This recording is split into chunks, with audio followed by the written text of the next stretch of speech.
Hello, good evening. I am Ajit Kumar Jha, uh, the editor of the Public Global and the CEO of Power Pixar. And today I want to make a video on why ceasefire between India and Pakistan that was announced yesterday. Yesterday, I actually made a video podcast on the ceasefire that US President Donald Trump had announced uh, uh, in his uh, uh, in his Twitter message, and um, in Truth Social, and I had then after that sort of focused on the roots of terrorism in Pakistan. You know how the ISI and the Pakistani state, deep state, kind of ends up instigating terrorism against Pakistan. And in fact, in that, I had uh, I had named very openly Army General, Pakistani Army General Asim Munir, because of his, a lecture right before the Pahalgam attack on April 22nd, where he talked about the two-nation theory, and I had given his background. So today I wanted to basically question why has India and Pakistan agreed on a ceasefire, and I am going to sort of ask questions more on the Indian side than the Pakistani side, as I have information much more from the Indian side. And at the same time, I want to understand why within 3 days of sort of, let's say, war between India and Pakistan, that India started with Operation Sindoor, which was a retaliation to the Pahalgam sort of attack on our tourists, which killed about 25, 26 of them. One was a Nepali citizen. Why did we end up agreeing on the ceasefire? This is a puzzle. This is a conundrum for lots of people, and there is a raging debate going on within India. In fact, a lot of very senior people who understand strategic and security issues deeply have raised this question. For example, uh, uh, Shri Prakash Singh ji, former DG, Director General of Police, BSF, and he is a Padam Shri winner. I have interviewed him in the past, and he has raised, by the way, he's also the father of the present Deputy National Security Advisor, uh, who is also a BSF officer. Uh, Now, he has raised this question, and it's a very, very sharp, focused question. Number one, why did India agree to a ceasefire? Number two, did Pakistan agree to dismantle its infrastructure of terrorism? After all, what was the purpose of Operation Sindoor? Essentially, it was to target the terrorist infrastructure in Pakistan. That was the promise that our leaders sort of made, and that was what was the main purpose of this attack on Pakistan. Now, if Pakistan has not agreed to dismantle its infrastructure of terrorism, then why did India agree to the ceasefire? It's a very logical question. Uh, Third part, sort of, again, emanates a rider that emanates from the basic question: did Pakistan make any commitment that there would be no terrorist actions against India in the future?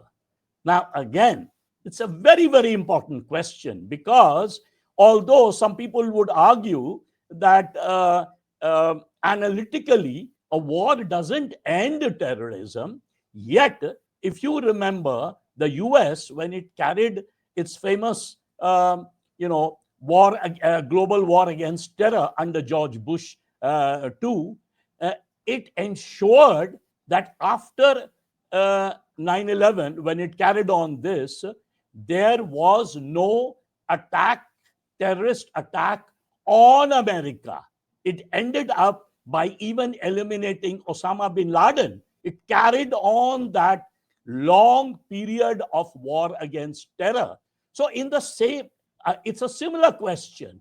If we are committed to eliminating terrorism, then why did we immediately agree within 3 days to this ceasefire? And that also, it seems, brokered by US President Donald Trump.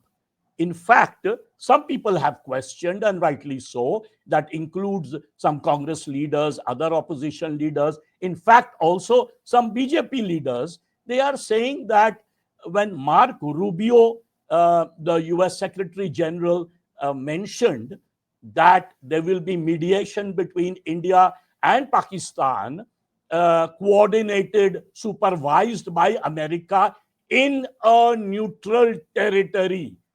What does that mean? In a neutral territory, that means not within India, not within Pakistan, somewhere else, which means breaking the Simla Accords promises of a bilateral deal, not internationalizing the situation. Here, Marco Rubio is almost arguing that the future negotiations should be done in a neutral place. So obviously outside the subcontinent. So that is a question again being raised. And the question is, and it's not only that someone like Shri Prakash Singh, as I said, former DG BSF, who is a famous security and strategic thinker, has raised this. Several other analysts, Bharat Karnad, for example, Bharat Karnad, who is one of the leading sort of, I would argue, conservative think tanks on national security, issues of defense, and others. In fact, he has also argued, why the ceasefire? Why did we accept United mediation led by the US? Will the Indian size in its ceasefire negotiations persuade Pakistani army of, and I'm quoting in this case Bharat Karnad, forswearing terrorism as a tool of asymmetric warfare that has had India on edge for the last 2 decades? Very important question, and a very similar question that was asked by, in this case, Shri Prakash Singh ji. One terrorist attack after another has been going on since the last 2 decades. Even after Prime Minister Modi became the Prime Minister, 2014, several cases of attack. Even after Jammu and Kashmir, the statehood had been taken and it has been made a union territory, several attacks, especially in Jammu. The last one, I remember, the major one in Siasi, where, tourists were pulled out of the bus and shot. Now, in my earlier videos that I made, I pointed out not a single terrorist who were responsible for Siasi or for Pahalgam or for earlier attacks, not a single terrorist has been yet arrested.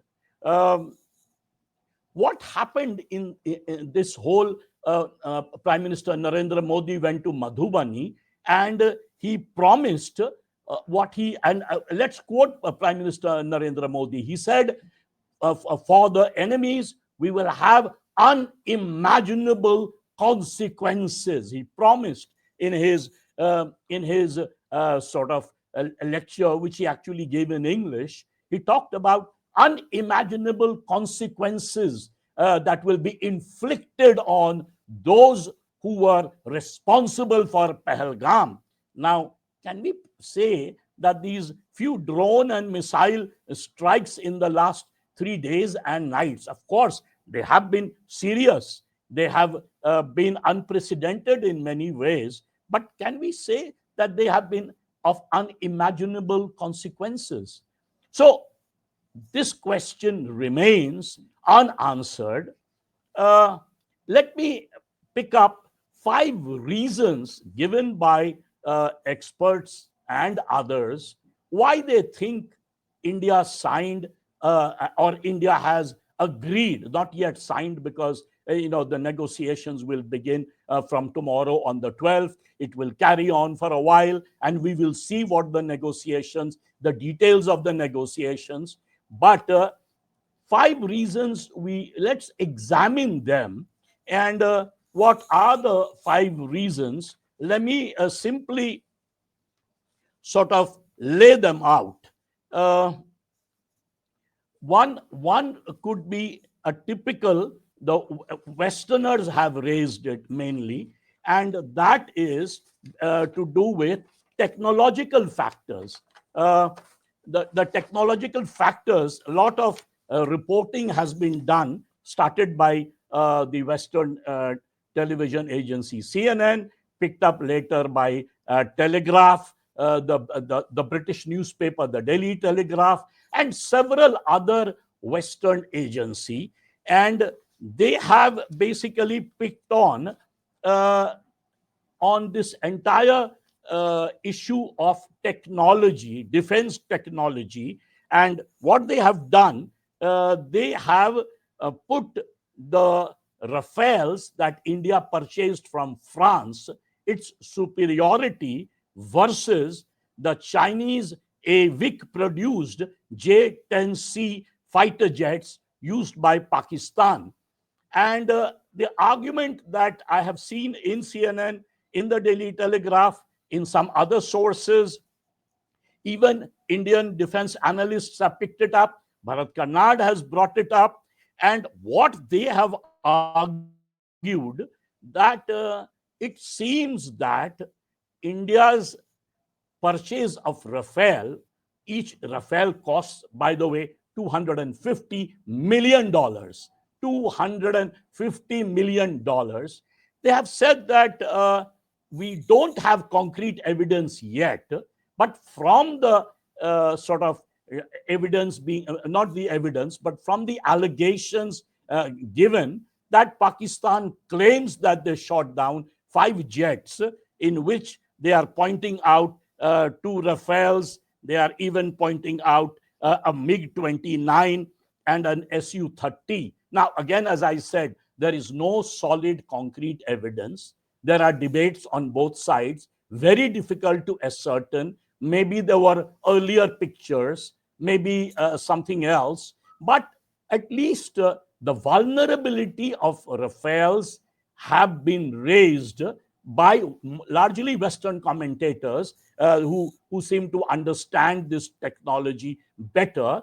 Uh, or, as some people have argued, maybe there is a conspiracy there, and the conspiracy is basically make French Rafales unpopular so that India, when it is sort of signing the ceasefire and dealing with the Americans in the future, because obviously the Americans have brokered at this point the initial deal. So then we will be buying the American equipment, defense equipment, rather than the French. So I'll leave it at that because it is difficult to ascertain what exactly is going on there. Remember, Pakistan, 81% of Pakistan's imported weapons, according to SIPRI data, comes from China. It's not only the Chinese AVIC produced J-10C fighter jets, whose apparently in 2 days' time, Wednesday and Thursday, their stock value in the Shenzhen exchange moved almost 37%, 17% on Wednesday and 20% on Thursday. Because the Pakistanis are claiming that the Chinese J-10C is such a sort of advanced such an advanced sort of equipment. So remember, 81% of their imports are from China, and those include advanced fighter jets, missiles, radars, and air defense systems. Now, the argument being made by these guys are by the Western agencies, news agencies, as I pointed out, that Beijing's long-standing support for Islamabad is via a three-pronged approach. Number one, hardware. Number two, training. And number three, AI-enabled targeting. Some of their argument is that this, because China has not gone to war since the Vietnam War, in the last, let's say, 4 decades, a serious war. So therefore, Operation Sindoor, in a way, was a testing case for how good is the Chinese technology. Now, the arguments are on both sides. I will not sort of at this point take a stand on it, but it has certainly questioned India's use of Rafales. In fact, to some extent, those who believe in a more Swadeshi approach, they have argued that why did we buy French technology and we should not be buying American technology? Why don't we rely on our own technology? Now, again, that is something we can discuss in a later video. Let me bring up a second, because time is running out, let me talk about a second hypothesis, and that is that India's attack in the last day, India's attack at the Noor Khan base in Rawalpindi, that kind of led to a fear, a looming threat of nuclear war. And therefore, the Americans immediately called up, Marco Rubio in this case, immediately called up urgently sort of Asim Munir, the head of the Pakistani army, and he kind of made that point that do you want basically do you want this to end up towards a nuclear war? This is something serious. Remember, both India and Pakistan are nuclear powers, and thereby he arm twisted Asim Munir to agree to the terms of conditions of the ceasefire. Now, I mentioned this, India's attack at the Noor Khan base at Rawalpindi. Let me add that India, within 90 minutes, had hit almost about 12 bases in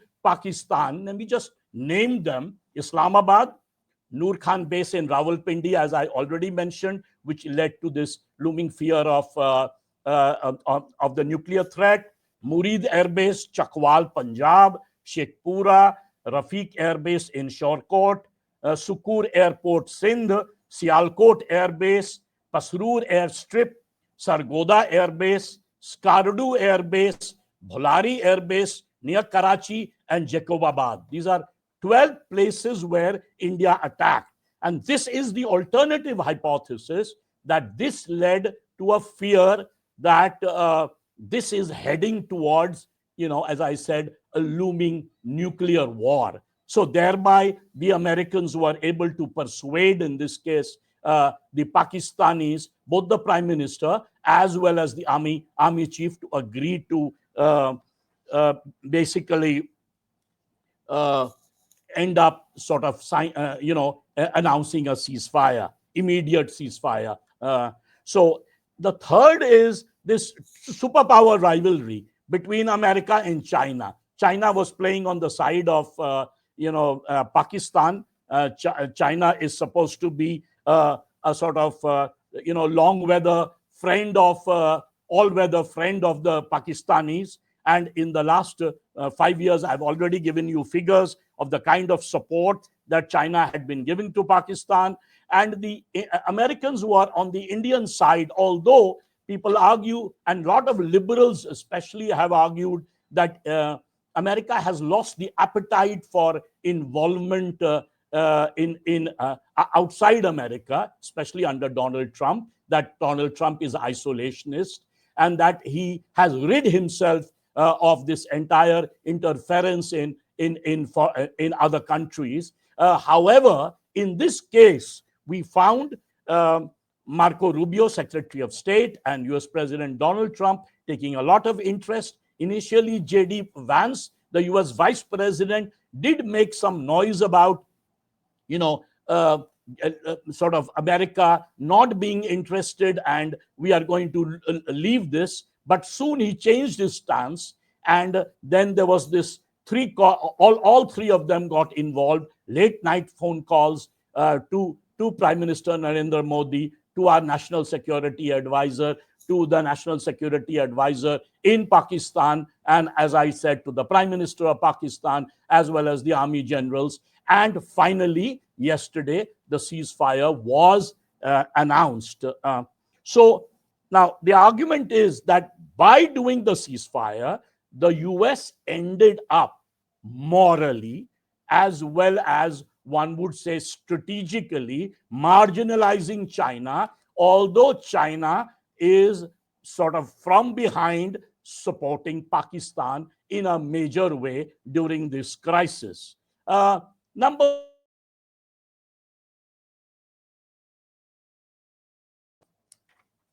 four, the humanitarian crisis itself. I mean, people like me, I would want a ceasefire purely on the humanitarian nature of what was happening. I mean, civilians were being killed in China, maybe, in India, maybe in Pakistan. And then we've had number of civilian deaths, destruction of infrastructure, mandirs have been attacked. For example, Gurudwara has been attacked.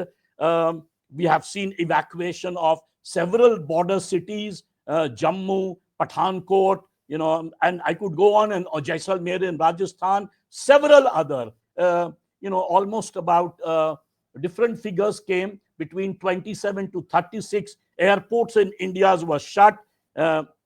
Border cities were being evacuated, and there was this fear in general of what is going to happen. Also, some of our sort of defense forces, a few have sort of have died in the process, have been killed in the process. So the humanitarian crisis was going to increase as war would increase in a short and a sort of what one would call quick war. In 3 days, India could go ahead and say, well, we wanted to protest morally, strategically, militarily, and therefore we hit out at the terror bases, the 9 terror bases initially. And as I pointed out, when the war got escalated, next day we attacked within 90 minutes, hit almost 12 sort of bases in Pakistan. So they could go ahead and make this argument to their own people that, look, we have taken a bold stance. Modi ji have taken a bold stance. And Pakistan, of course, would argue to its own people that they retaliated, that they carried on all kinds of attacks in the border area, etc., etc. And so, therefore, once that ends, if you do a ceasefire, then sort of things would take on a positive in a way, a positive, what one would call direction we would move in. Finally, what I feel, perhaps the most important argument here is the economic argument. I mean, remember, India is an economic powerhouse. Today, it's one of the fastest growing economies in the world. We are a $4 trillion economy. And Pakistan is almost economically a basket case. In fact, one reason given why Pakistan agreed to the ceasefire was they were arm twisted on Friday on the issue of the IMF loan of, I think, $1.3 billion US. I think the Americans arm twisted them that if they wanted only if they sign a ceasefire, will the IMF bailout takes place. Now, yesterday I went at length uh, pointing out how much Pakistan has, borrowed from the IMF. There have been, I'll just do a quick recap. There has been 25 IMF bailouts since 1958. 24 IMF bailouts. According to SIPRI, Pakistan have spent 10 billion or 2.6% of its GDP on defense alone in the year 2024. And despite Islamabad's external debt being over $130 billion and forex reserves is just $15 billion, it's good for only 3 months of imports. In fact, uh, Islamabad proposes to increase its defense spending by 18%. And at a point when I said its imports are basically worth 3 months. So that means Islamabad would end up diverting the IMF bailout into defense spending. That is something India had tried to persuade IMF and other aid agencies not to do. So that is a very important factor. And I think perhaps the economic argument would finally would end up showing that India would have lost more in a war because it's a place where it's become the investment destination of the world. All those companies which do not want to invest in China move to India. So India would have lost more. So in a way, India is a bigger gainer by signing the ceasefire. Pakistan, as I said, is almost an economic basket case. Now, let me end by asking the important question: can Pakistan be forced to sign a treaty dismantling its infrastructure of terrorism during the ceasefire negotiations? Can Pakistan be told that there should be no terrorist actions in the future? The, the important question that I began with, that if our main purpose was to end terrorism, then can we force Pakistan to sign that? And finally, any terror attack in the future will be considered a point of war. That means if there is a future terror attack, India has the right to defend itself, and then it can go ahead, break the ceasefire agreement, and again inflict a war on Pakistan. I will just end here. We have run out of time. We'll make many more such videos in the future. Thank you very much. But think about it. Why the ceasefire? And why is it brokered by the Americans? Thank you.